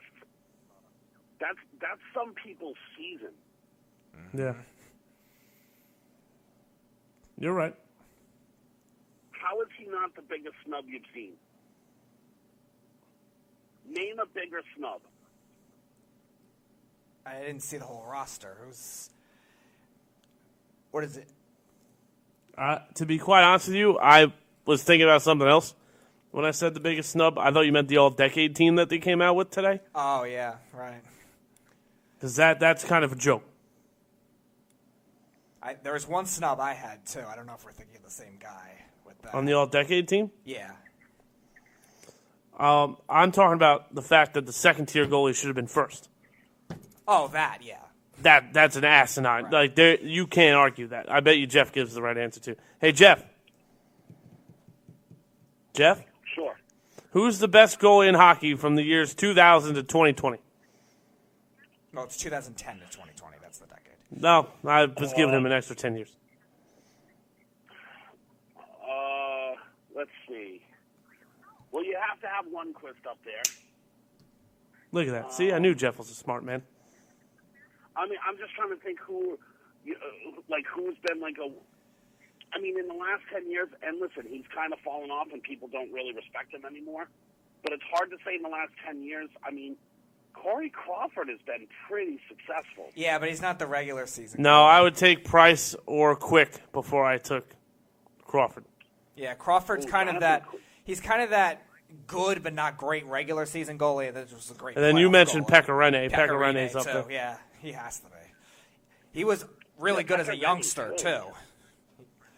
People don't realize that. They just think he's only good now because the team got to the top of the league now consistently. But even when that team was very average, he was a great goalie. You know, if I'm being honest, because listen, Tyler, this is actually going to kind of hurt your feelings, really. And I don't know. I guess the other guy doesn't really have much postseason success, anyways. But it's hard to say Lundqvist because he doesn't have any zero success in the playoffs. You know, does that hurt him? You know, well, here's the thing about that. I think that's a huge misconception. If you look at Lundqvist's stats in the playoffs, they're amazing. They're really they're Hall of Fame stats. Now, I know that Lundqvist doesn't need them to get in the Hall of Fame. He's going to be a first-ballot guy regardless. But Lundqvist, I think, has had such an amazing career. I'll put it to you this way. Marc-Andre Fleury is the guy they put in the one spot, right? Never made an all-star team. And how many bad postseasons did he have? He didn't win a cup in. He had the one great one against the Red Wings where he was phenomenal when he was younger. He was only good if they won a cup. That's how you know. If he didn't win a cup, he was bad. There was enough years, though, where he was really bad, and that's why Matt Murray played a cup. And Matt Murray is a knockoff version of him, too. He's the same way. He's either going to be elite for one game or you're going to give up 10 goals. Well, he's also always hurt, too. That hasn't helped him throughout his young career so far. But Fleury's kind of that same thing. That's why if they were going to base it off that, I would have thought it would have been Quick if they were to judge based on the playoffs. Because he was probably as good, I wouldn't say for the same amount of time, but probably only 3 years less than those guys. And he still had the regular season numbers until recently. I mean, I can't really think of many other good goalies from this era, though. You know, it's really kind of hard to, you know, I mean, Corey Crawford has had some success. Bishop. Carey Price. Yeah, but I don't know about Ben. Listen, as someone who lives here in Tampa, dude, honestly, I'm not even kidding you. Would Ben Bishop even qualify? He's hurt so often. That's his problem with Price, too. He's just injuries kept him out. But even Bishop, I think, only broke out later, too. Yeah, he was only good for the last 2-3 years he was there. No, he was better for that. But 2011 to 2016 or so, and then he got traded. So, and again, there were some years he wasn't a top-notch regular season goal either. He got traded because they have the goalie of the next decade in net. Right, but they wouldn't have moved on. Listen, Bishop was still so young, they wouldn't have moved on from him if he didn't have all the injury concerns. Because think about what ended his time in Tampa was the playoff performance where his groin fell off. And he tried to play through not having a groin anymore. That was against, the Penguins? That's 16? Or earlier? So, that's what did his time in here, dude, was the injury. He was a good goalie, but, did he even stay on the ice long enough to be considered for this kind of accolade? Mm-hmm. No, definitely not. Yeah, he even had some injury issues that series before against the Islanders, too. That whole 2015-16 playoffs, he was playing hurt. Vasilevsky played a good amount in those postseason games. So, I guess it kind of has to be Lundqvist by default because he's kind of been, I guess, probably the most consistent guy, even though, when you think about all-decade team, normally you would think, that one of these guys has, a couple of Stanley Cups or something like that. But, that's why Quick, I think, could have been the argument. I just don't know if Crawford was the better regular season goalie in comparison to Quick, because Quick was a top-notch with both. I guess maybe for me, it's got, probably Lundqvist. I think Carey Price would have a strong argument. And then, truthfully, again, people are going to call me an asshole for it, but I would probably have Marc-Andre Fleury third. I don't think he's first. I would say it's, probably Lundqvist and then probably Carey Price. Talent-wise, I'd agree with you. Price is definitely up there. Oh, definitely. Andy, the great human being, did you see what he did to that kid that lost his mom? Mm-hmm. No, I did not. You didn't see that video at all? No. There was a kid that his mom had, cancer, and she said that before she died, she wanted to take him to go see Carey Price. Carey Price was his favorite hockey player. And the mom had tragically passed away, and so Carey Price invited the kid to go to a hockey game, but beforehand he invited him to practice, and he went over and it shows him going over to him before practice and just hugging the kid and telling him, if you need anything, you can call me, and giving him a hug and stuff, and the kid's crying in his arms. It was really moving. Well, that's always, that's the stuff, people don't really talk about enough. We always talk about, the Aaron Hernandez story or the Antonio Brown collapse. Or being a pedophile, right. Like that. Right. I'm trying to get away from that because, But anyway. For sure. People, you're right, though, Tyler. People like the negative. People want to, Bob Kraft got a handy, or Aaron Hernandez killed people, or, for whatever reason. Did you watch that? People are like, to me, it was a joke because so many people, nothing new came out of that for me. I had known so much of that stuff, and truthfully, I really thought it was very sloppily done the way they told the story and that kind of thing. But there was nothing new. If you had followed any of that, it's so funny because so many people talked about it like they knew what was going on, or they knew what the facts were, or whatever. All of that information, if you watched the trial or anything like that, like Errol was like, oh, the linchpin to the whole thing was Robert Kraft testifying. That couldn't have been further from the truth. They pinged his cell phone to the dude's house and all the way back, and had him on tape at all the gas stations. They had the car on tape through all the tolls and things like that from his house to Boston and back. They had the shell casings in the car with the gum with his DNA on the shell casing. It was a slam dunk case, bro. Right. It's crazy. Baez swears he was going to get him out.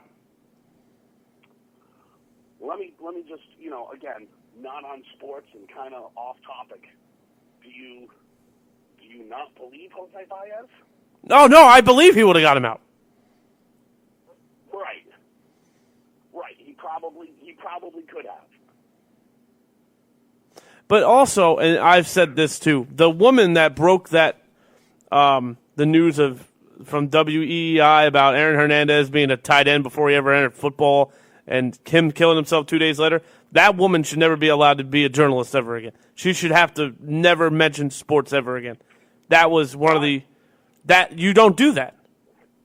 Sorry, you don't do that. Why? It's a No, not breaking the news. She literally cracked jokes about Aaron Hernandez maybe not being a heterosexual male. To me, that's ridiculous. I mean, let's again, just in fairness, let's be honest. When you're on these like morning sports shows and they're trying to make jokes and blah blah blah and whatever, because they're all goofy and they're all for ratings, she made a joke about it. Like it or not, she made the joke.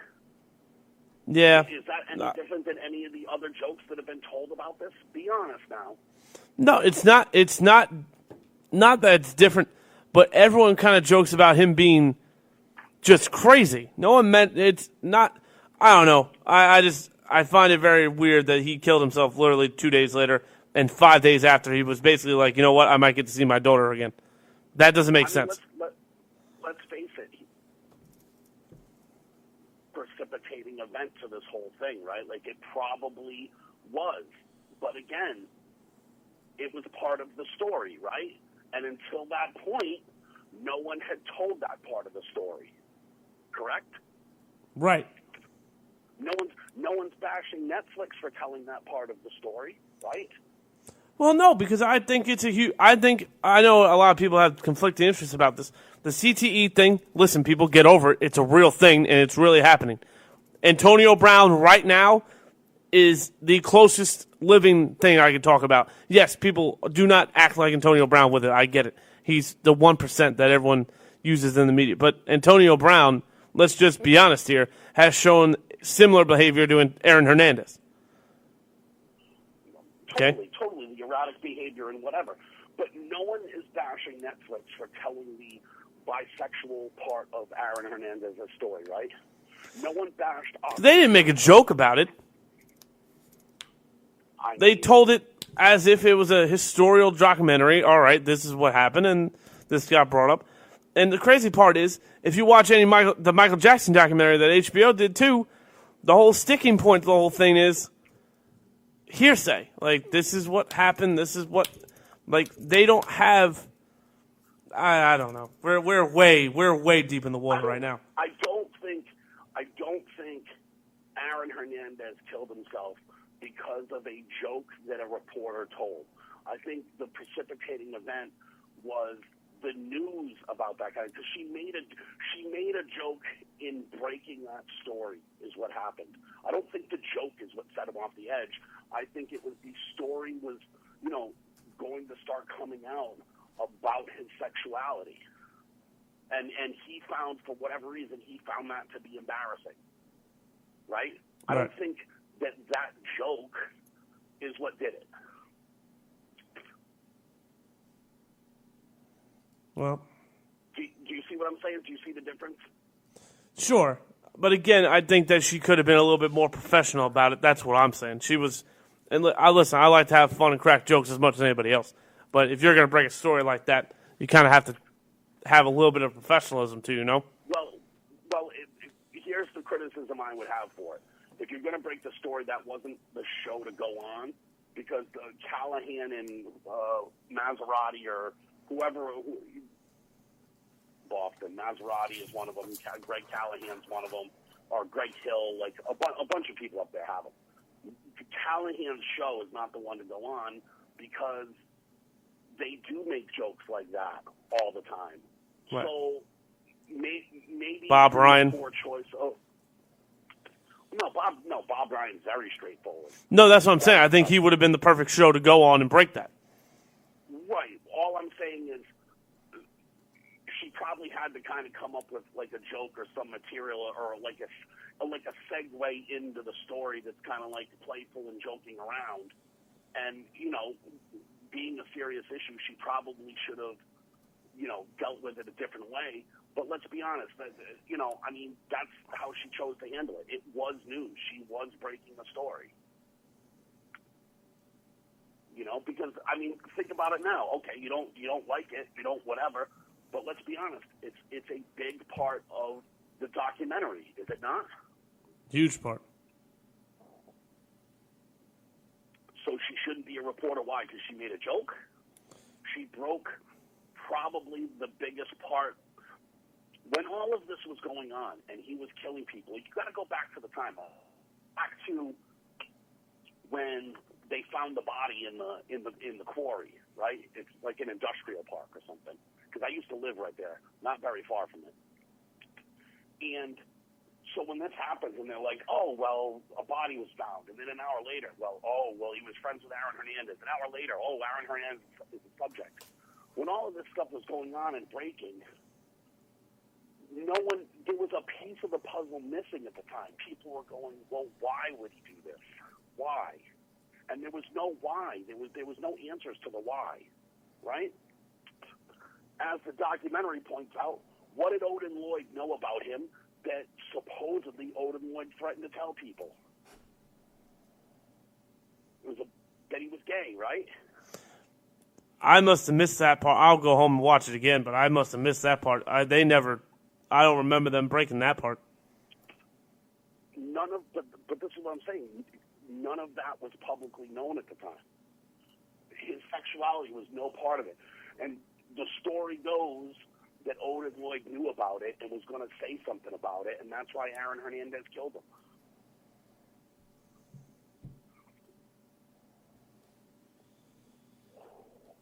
He didn't want Odin Lloyd telling anyone that he was gay or bisexual or whatever you want to call what he was. Right. So then it comes up that that they found Odin Lloyd dead, and that Aaron Hernandez was a subject of that investigation. People were going, well, why? Why would Aaron Hernandez kill a semi-professional football player who has to pay to play football, who's his wife's sister's boyfriend? Right. And people couldn't figure out why, what happened, why was this, why was that? Because supposedly Odin Lloyd threatened to tell people that he was gay. And so because that's kind of the domino that made everything start to fall. Because Aaron Hernandez wasn't a subject of investigation in the double murder. They were searching homes in connection with the Odin Lloyd murder. Right. That's how they found out about all this other stuff started happening. That's also how they found out that Aaron Hernandez shot Alexander Bradley in the face. Yeah, that was scary, too. Now, what do you make of the Patriots buying a house to hide Aaron Hernandez? I mean, I think that it's typical. I think that it's very typical of what NFL teams do. You can go back a few years ago, and ESPN did an OTL piece, an outside the lines piece, on Pittsburgh Steelers. And I'm not accusing Pittsburgh Steelers of doing anything dirty or covering up murder. None of that.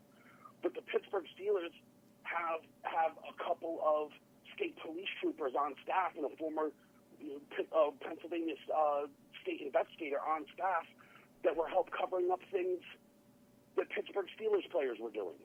So I don't find it out of the ordinary that the Patriots went out of their way to try to help this dude. Because I think that that's kind of standard operating procedure with these NFL teams. They're going out of their way to protect their product. What's their product? A winning football team. If Aaron Hernandez wasn't an incredible football player, and he was, would they go out of their way for him? Probably not. They would cut him. You're not worth it, bro. Get out. But at the time, go back and think, at the time, dude, the Rob Gronkowski, Aaron Hernandez combo? Best combo in football. Dude, it was so groundbreaking at the time. It was so powerful and so ridiculously unbelievable. Think about all the other teams that are copying it. The Ravens. The Ravens? Do you think the Philadelphia Eagles have Ertz and Dallas Goedert on the same team? Yeah. Everyone's copying that model now. You want, you want what they have. It doesn't have to be those guys, but you want a giant freak of nature like Rob Gronkowski who can catch and run and block and do everything. And then you want one tweener guy that's like, because that's what Hernandez was. Right. Think about how unstoppable Aaron Hernandez was. They could line him up at receiver and beat people. They could put him in the slot. Dude, go back to the playoff game. They put Aaron Hernandez in at running back, and he was running sweeps and outrunning people. Right. Like, he was unstoppable, dude. No, he would have been better than Gronk, and Gronk's the second greatest tight end of all time. Whatever, in that neighborhood, but fine. But think about how unstoppable that combo would have been. Because then you would have had Edelman in the slot, too. Pick your poison. Right. And Welker was still there. But the Odin Lloyd murder... Edelman wasn't as established then, though, either. I said Welker. No, I know, but when Welker was playing, Edelman was less established. So how big of a quote-unquote weapon would he have been? But, and the Odin Lloyd murder is what brought everything down. All the dominoes fell after that. Yeah. Because think about it. Like, how long did it really take? And trust me, dude, I lived there. I grew up in a town called Rehoboth. Look at a map. It's 2 towns over. I can tell you all about that area and what it's like. The North Attleboro Police Department is not a bunch of geniuses walking around. And it took them about an hour to go talk to Aaron Hernandez. It was easily one of the sloppiest murders there ever could have been. It was a layup of a case. Right. I don't think it was a planned murder. That's the whole thing. I think it was a very sporadic thing. Hell no. Hell no. Why would you tell 2 of your friends to drive from 2 hours away to come over to your house so you could leave your house at like 2 a.m., get to Odin Lloyd's house at like 2:45, 2:50, 3 in the morning, and drive back to your house, and on the way back to your house, you literally, dude, where he killed him is maybe a half a mile from Aaron Hernandez's house. A mile, a half a mile, it's really close. It's 2 streets over. No, I saw the map where Hernandez's house was and where he left Odin Lloyd's body, but my whole thing was I think, because there's a video of him like a half hour before he gets to Odin Lloyd's house dancing around drunk as a skunk. He doesn't, to me, seem like he was planning anything. The guy could barely pick out the bubble gum he wanted. I don't think he was able to go, oh, all right. I don't think Aaron Hernandez had that planned. I think something popped off in that car, and he shot him on sight. I really don't think that it was a planned thing. I mean, I guess you won't. We'll never know that. But, I mean, yeah, you won't know until either Carlos Ortiz or Ernest Wallace talk or write a book. Listen, if there's ever money to be made on a book deal, you don't think one of those guys can cash in what really happened in the car? Oh, yeah. But here's the thing that... His girlfriend, too, is about to come out with some shit. I guarantee you that. She's about to... But here's the thing that strikes me, though. You say it wasn't a planned thing. You don't look at Odin Lloyd's texts with his girlfriend as, like, hey, just so you know, like, there might be some bad stuff happening. I'm with so-and-so. Hey, man, sorry, I gotta run. It was good talking to you. That was sudden. That was very sudden. I hope he's all right. You can hang up. He's gone. Speaking of gone, so are we. Speedy, tell them where they can find us. Facebook, Twitter, Periscope, YouTube, Instagram, Snapchat, iHeartRadio, TuneIn Radio, SoundCloud, Spotify, iTunes, on our website at worldwidesportsradio.com. And we are one of only 16 sports radio networks and podcasts on radio.com. 16? 16. But, yeah, so thank you, Jeff, Errol, and the... No, he didn't call. Who else called? Jeff was the only one who called. Damn. Well, we're going to get in trouble for this. Anyway. You got a Snugs alert before the show. I did, yeah, Snugs. All right, and Snugs. I was going to thank Snugs, but I was like, why? But thank you, Snugs, just because. Hashtag whatever Snugs says. All right, Speedy. Yo, your goodbye. Just don't blow out my eardrums. Thanks for listening. Have a great weekend and have a glorious night. We went on too damn long. That's sorry. We're bad. We'll be back Tuesday. I didn't get a damn thing done today.